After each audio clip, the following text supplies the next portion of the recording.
Hello, everybody. Welcome back to Sam and Mech Season 1. Okay, why the disguise, Bosco? What's with the slanted soup strainer, Bosco? Bosco? I know not that moniker. I am Lord Reginald Rumplebottom, Earl of Dukedom the Third. Sam, what language is he speaking?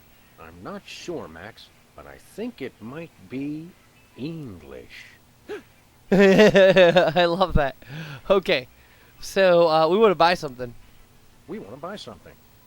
Yes, quite so, quite so. What have you got? What have you got? Well, there is still one kind of shaving cream the blooming skin bodies haven't got yet. Oh, yeah, I love shaving. That's funny. I've never seen you shave. I didn't mean myself. And I have a most peculiar device behind the counter. What's behind the counter? What peculiar device are you so eager to pawn off on us this time? It's the latest in Bosco tech innovation. A delightful invention I like to call a chemical-based voice modulator. Voice modulator? What's that? I do believe it's self-explanatory. We don't really have time to explain it to ourselves. Why don't you just explain it to us? Fantastic. It alters the frequency of your voice molecules. Very useful, very useful. Okay. Do you have any complimentary fresh garlic? No. Do you have any fine leather jackets? No. Do you have any gumballs the size of your head? No. Okay. What's funnier in the... Do you have any +2 plate armor of limitless squeezability? No. All right, we're done.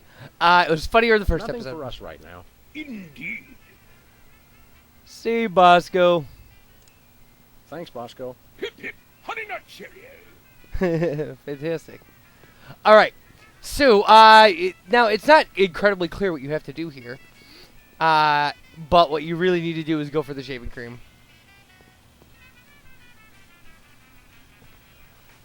I could use a shave. I'll say. Your 5 o'clock shadow goes clear to your ankles. Paws up, big dog! Big dog! The skin bodies rule the streets! Blast, bugger, blimey, bollocks. The little bladder did it again. After him. Tell me. The music's still really loud. Oh, fool.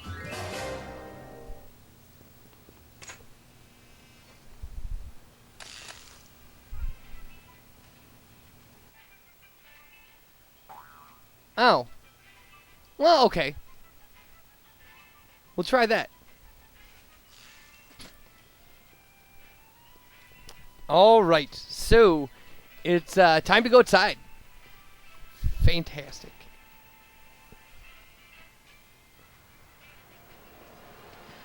Now, I've got to remember what episode this is. I keep thinking it's the 3rd episode. It's not.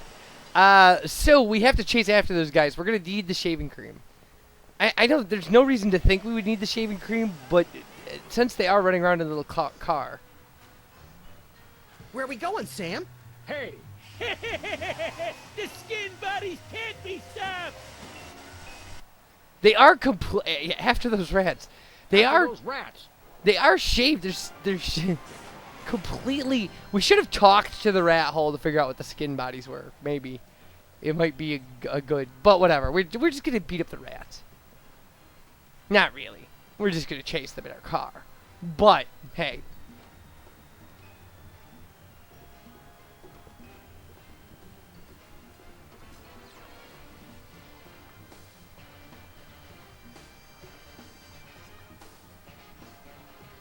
There they are! Let's get them! All right. How do those laughably small wheels move so fast? You'll never catch us! The skin bodies can't be stopped! So the only thing that has changed is the manhole in the middle of the road. Take the wheel, little buddy. I thought you'd never ask. If you shoot at the rats.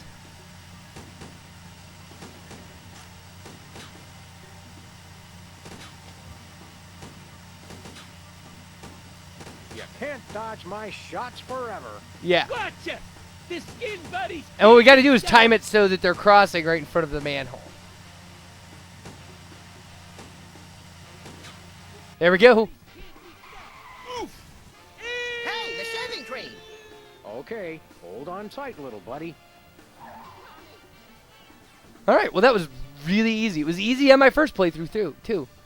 So it must be easy all the time. So now we actually just have to get back into DeSoto. We're going to the TV station. Where are we going, Sam? The TV studio. Goody! All right. So there are only 2 locations in this entire level. It's just here and then the TV studio. And most of what we're doing will be doing in the TV studio. So.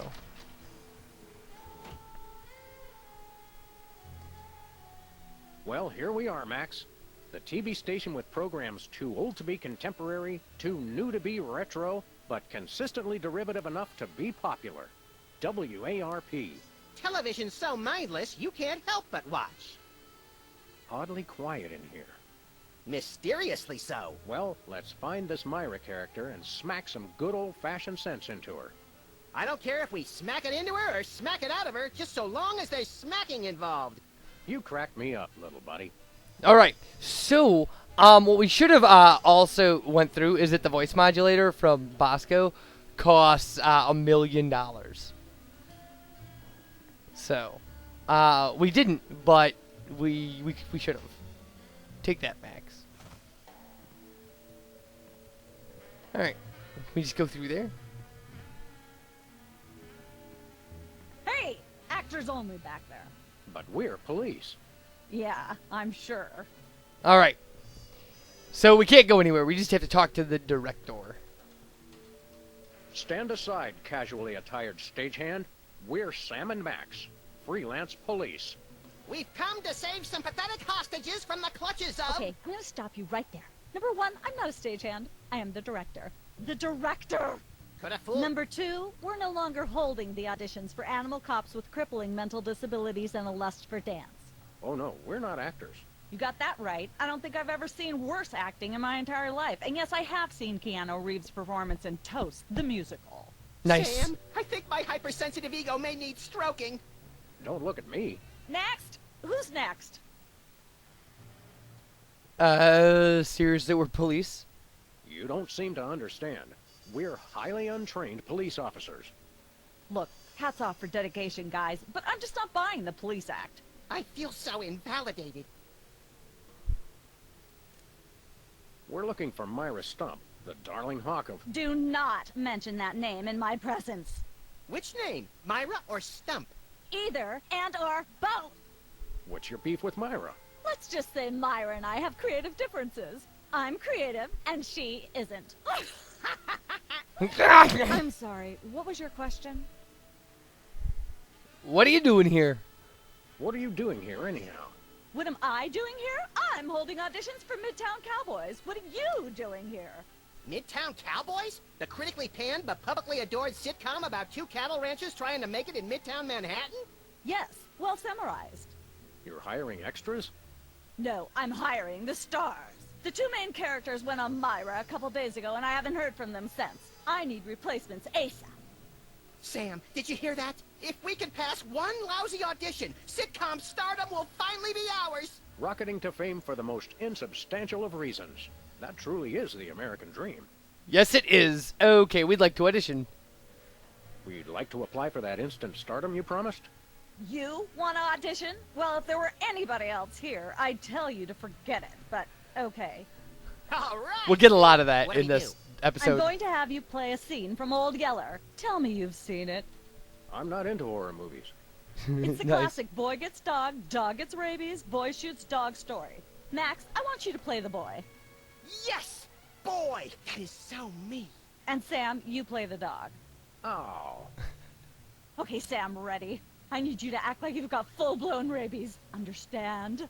What's my motivation? You're a mad dog. Now, show me rabbit. Grr.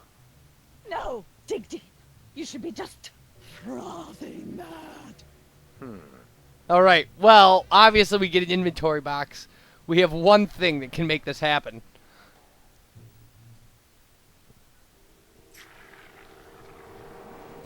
Brilliant. Now that's what I call diseased.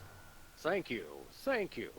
First off, I'd like to thank all the little people who... Zip it. Okay, Max. I've just realized your dog is walking death, and you'll have to put him down for the good of society. Really? You're sad. You're despondent. You're grief-stricken. Now, show me the emotion. Boo-hoo? That's horrible. You call that emotion? I've seen Myra show more emotion, and she ought to be declared a national Botox reserve. Grief, I said. Give me grief. Oh, I know what to do with this. We could shoot him with a gun. Or with the tear gas grenade launcher.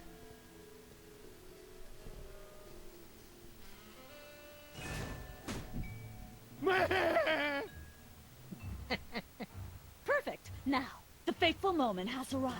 Despite your immense grief, you must put your beloved companion out of his misery. Okay. Uh-oh.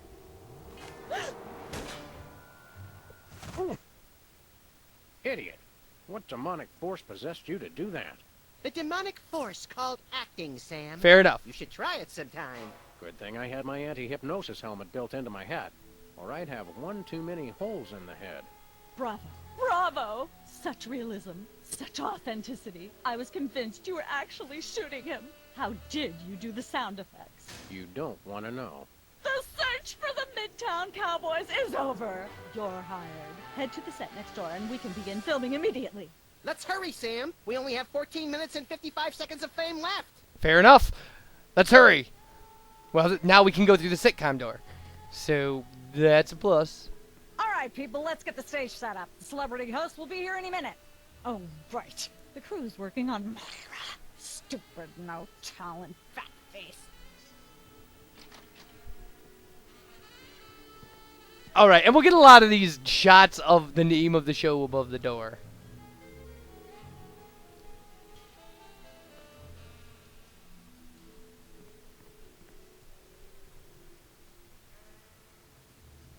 Weren't you just... I think she just defied the laws of physics. Sorry, you'd be amazed how many times a day I have to do that. Things tend to be hectic here. Doesn't bother us a bit. Sam and Max, consummate professional actors, reporting for duty.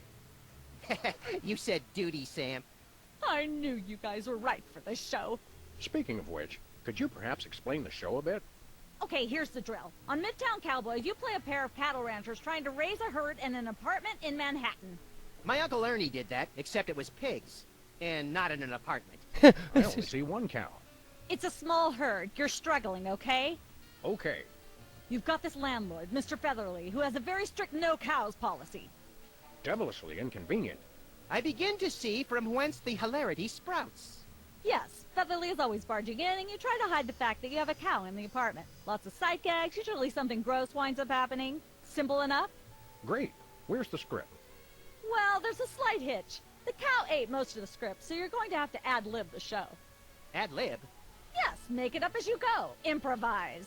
Well, I guess our regular life has given us plenty of practice. Don't worry, you'll be working with Philo Pennyworth, who plays Featherly. He's a brilliant actor, classically trained, Globe Theater and all that. Just set him up to do something funny, and he'll handle it from there. Check. Anything else? Actually, yes. We did save one line from the script, and it's really important to work it in, because it's the product placement that pays for the whole show. One of you will have to say the line. Me, pick me! All right, Max, your line is this. Better get the serious toothpaste. I like it already. Alright. You know what? When we come back, we'll start taping Midtown Cowboys. You guys take care, and bye, everybody.